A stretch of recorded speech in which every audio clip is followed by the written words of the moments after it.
ಭಾರತದ ಜನಗಳಾದ ನಾವು ಭಾರತವನ್ನು ಒಂದು ಸಾರ್ವಭೌಮ ಸಮಾಜವಾದಿ ಸರ್ವಧರ್ಮ ಸಮಭಾವದ ಪ್ರಜಾಸತ್ತಾತ್ಮಕ ಗಣರಾಜ್ಯವಾಗಿ ರಚಿಸಲು ಮತ್ತು ಅದರ ಸಮಸ್ತ ನಾಗರಿಕರಿಗೆ ಸಾಮಾಜಿಕ ಆರ್ಥಿಕ ಮತ್ತು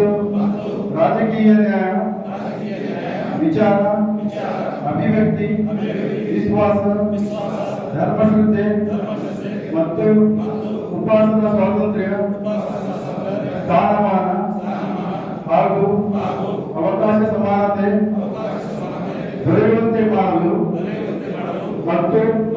ವ್ಯಕ್ತಿ ಗೌರವವನ್ನು ರಾಷ್ಟ್ರದ ಏಕತೆಯನ್ನು ಹಾಗೂ ಅಖಂಡತೆಯನ್ನು ಸುನಿಶ್ಚಿತಗೊಳಿಸಿ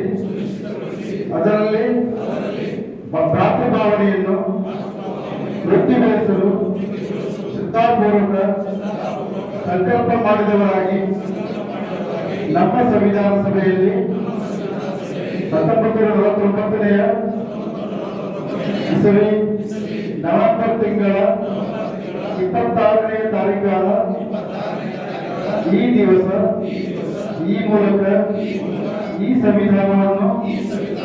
ಅಂಗೀಕರಿಸಿ ಅಧಿನಿಯಮಿಸಿ ಅರ್ಪಿಸಿಕೊಂಡಿದ್ದೇವೆ.